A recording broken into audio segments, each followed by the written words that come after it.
into the dust.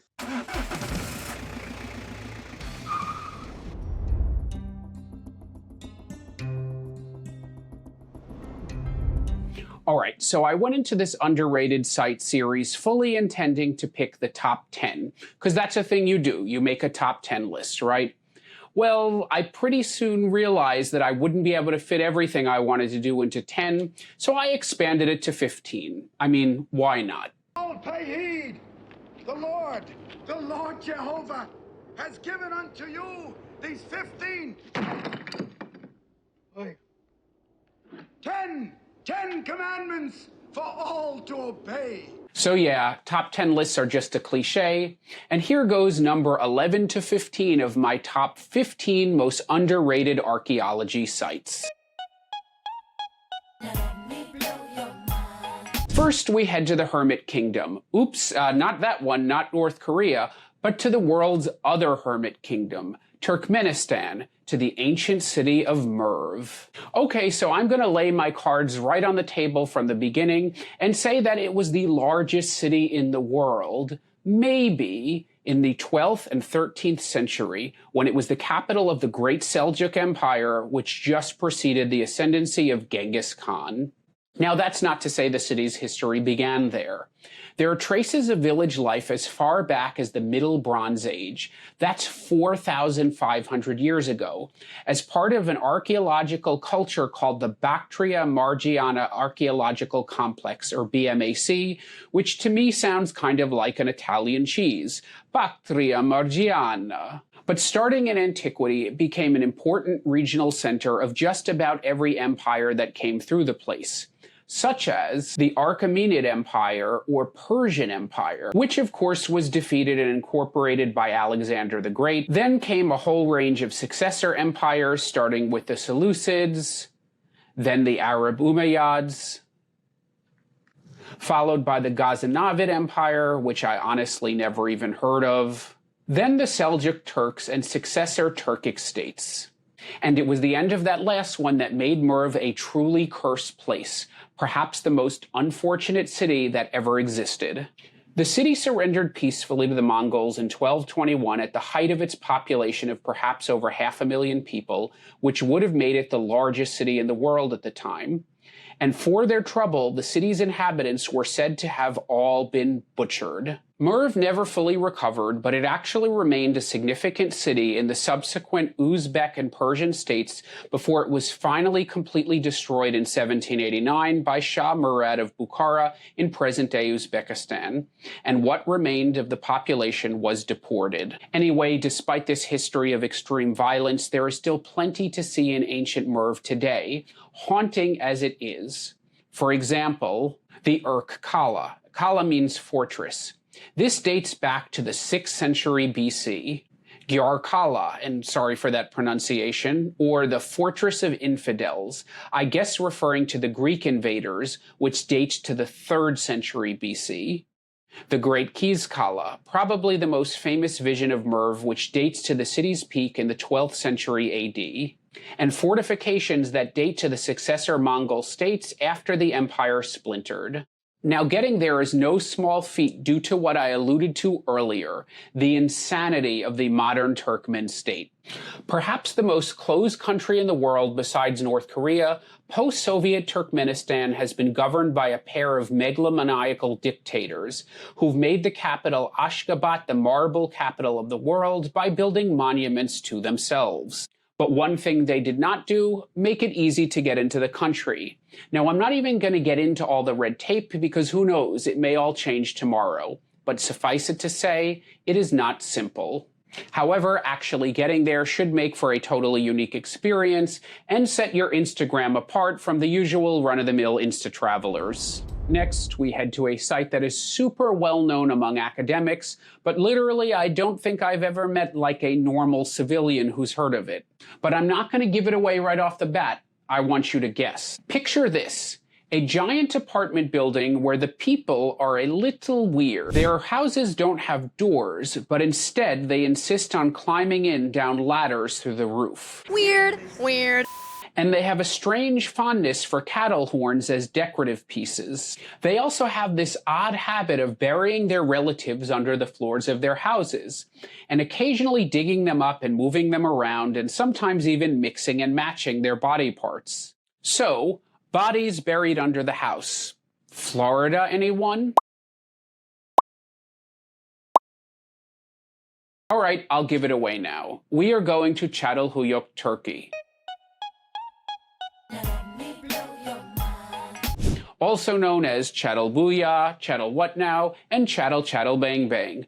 Perhaps the most famous archaeological site you've never heard of. And it's sort of in the middle of nowhere in Anatolia, that's the Asian part of Turkey, which is one of the reasons perhaps why it's not very famous. The nearest major international airport would be Ankara, more than 3 hours away, and as Turkey has so many amazing places to visit, this one has kind of been overlooked. But what sets Çatalhöyük apart is that it's so frickin' old.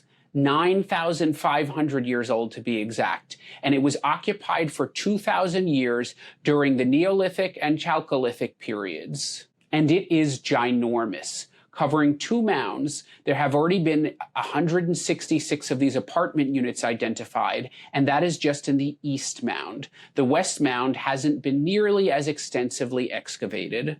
And those excavations have lasted decades, much of that led by Ian Hodder, father of the post-processual school of archaeology, which is probably the dominant paradigm academically today. Now, the tour leans heavily on archaeology, which is awesome. You'll tour through the actual site, as well as reconstructions of some of the houses.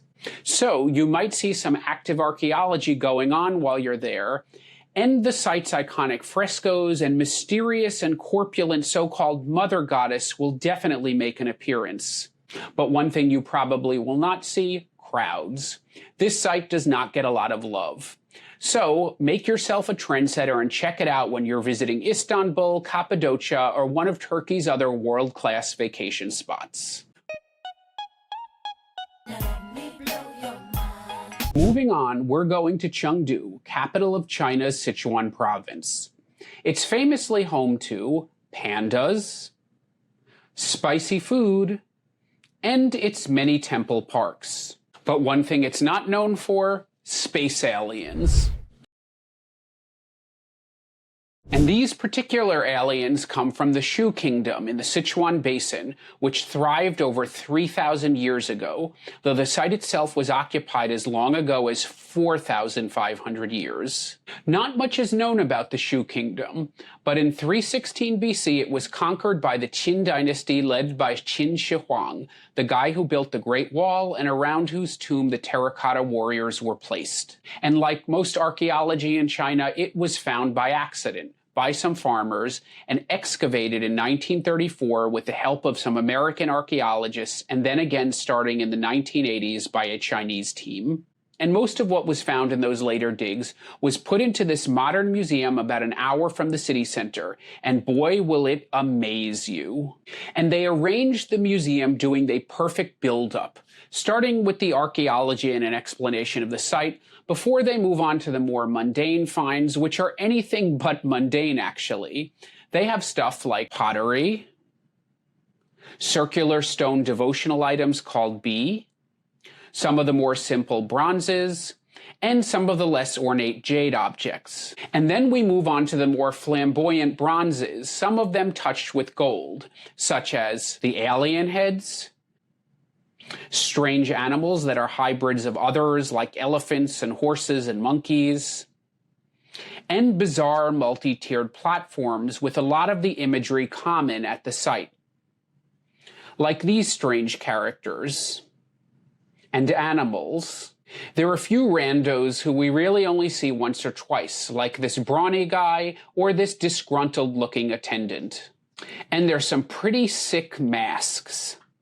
And finally, the most incredible pieces are saved for the end, which is a crescendo of archaeology. There's this bigger-than-life-size priest of some sort. These enormous masks weighing hundreds of pounds apiece. This giant crazy tree with dragons and birds all over it. And that is just a taste. The museum is full of this stuff. Well, what does it all mean?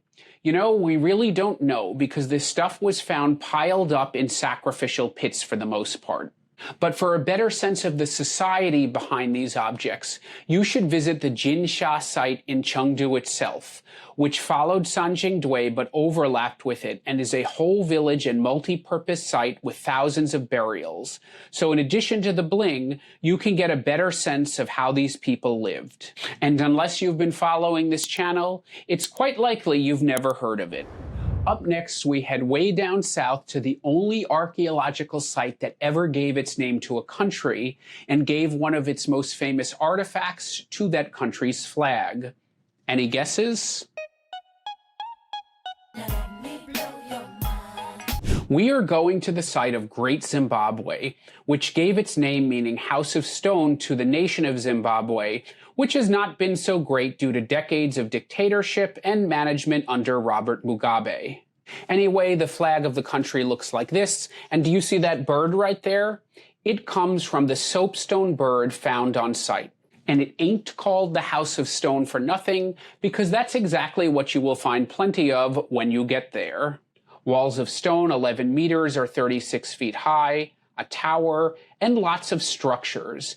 And none of these stone buildings has any mortar in it. And that's not all. There is a whole town below with some 6,000 houses which were home to some 18,000 inhabitants spread out over 7.2 square kilometers or 2.8 square miles. So what is this place?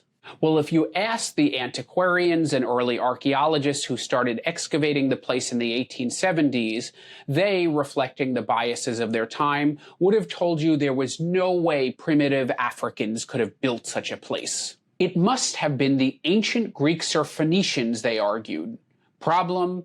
They were a little far away, so no. So who built Great Zimbabwe and why? Well, construction started around the year 1000 AD and lasted 300 years. It's believed that the people who built it were the ancestors of Zimbabwe's majority Shona people, and this was their capital. The Great Enclosure was a royal residence. Due to scavenging, the artifactual finds were relatively sparse, as the area was occupied long after the site was abandoned, which was the 13th century for the so-called hill complex built on a large stone outcrop, the 15th century for the Great Enclosure, and the 16th century for the town. The first Westerner to visit was a Portuguese soldier in 1531, so that was after the enclosure was abandoned, and he didn't mention any valuable artifacts hanging around. But found on site were iron tools and weapons, bits of gold jewelry, and even glass beads and porcelain from China and Persia, attesting to the city's distant trade links. But what really stole the show were those 8 Zimbabwe birds attached to plinths and meant to be slotted into a platform within the Great Enclosure. Clearly some kind of ritual item. And you can take a drink.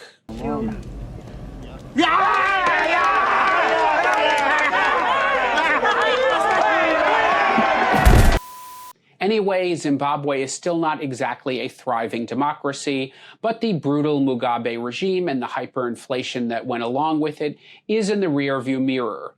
So why not drop by and check it out when you're visiting Victoria Falls, the country's major tourist attraction? A guided tour is a must because the information panels leave much to be desired, but you'll probably be getting more or less a private tour because this place does not see many visitors. Last but not least, we engage in a little deja vu. So on this channel, we've already visited Petra, Jordan, home of the Holy Grail in the Indiana Jones lore, except I think they called it by some other name, like Alexandretta or something. Alexandretta. Alexandretta, of course. Now, that amazing place is now on a lot of international itineraries, but did you know that it has a little sister which has far fewer crowds, touts, and souvenir pushers? Often called the sister city of Petra, Hegra in Saudi Arabia is finally stepping into the spotlight after centuries of silence. Like Petra, this is an ancient Nabatean city, once a thriving trade hub, and it boasts over 100 majestically carved tombs. Just to jog your memory, the Nabateans were an ancient Arab people who inhabited northern Arabia and the southern Levant around the time of Greek antiquity before being incorporated into the Roman Empire. Now, this is probably because Saudi Arabia has only recently opened up to tourism beyond the annual Hajj, giving access to a whole range of historical, cultural, and natural wonders, including many around Al-Ula, where Hegra is found. The level of detail here is extraordinary. Greek and Roman architecture influence every tomb facade, and inscriptions warn trespassers of divine punishment. Talk about dramatic. The standout monument is Qasr al-Farid, or the Lonely Castle, a 72-foot or 22 meters tall tomb carved from a single piece of rock. The city seems to have gotten its start as an oasis, with earliest historical attestations in the 6th century BC, though it really flourished under the Nabateans in antiquity, who made it their second capital after Petra. It also remained significant in the Roman Empire, with Roman legions known to be in the area. However, it was abandoned after that and not reoccupied, perhaps both due to and causing local legends that the site was haunted and should be avoided. Hegra has only recently been available to the international public and feels untouched, almost magical. Touring the site is mesmerizing, especially with guides who weave ancient tales into the experience. So you'll get the wonders of Petra without the crowds. Logistics aren't super easy for this one either, as you'll probably be flying into Jeddah, which is nearly 8 hours away. However, this hidden gem is definitely worth the effort, and in getting there, you will put to shame all of those Instagrammers still stuck on Petra. Alright, that'll do it for our underrated archaeological site series. Once again, let me know what I missed, or if you have your own nominations. And remember to stay curious. Hey, if you like what you heard, give me that thumbs up below, hit that bell to subscribe, or if you want to support more independent archaeology content, consider contributing to my Patreon, where you can enjoy some exclusive members-only benefits and other goodies. Until the next dig.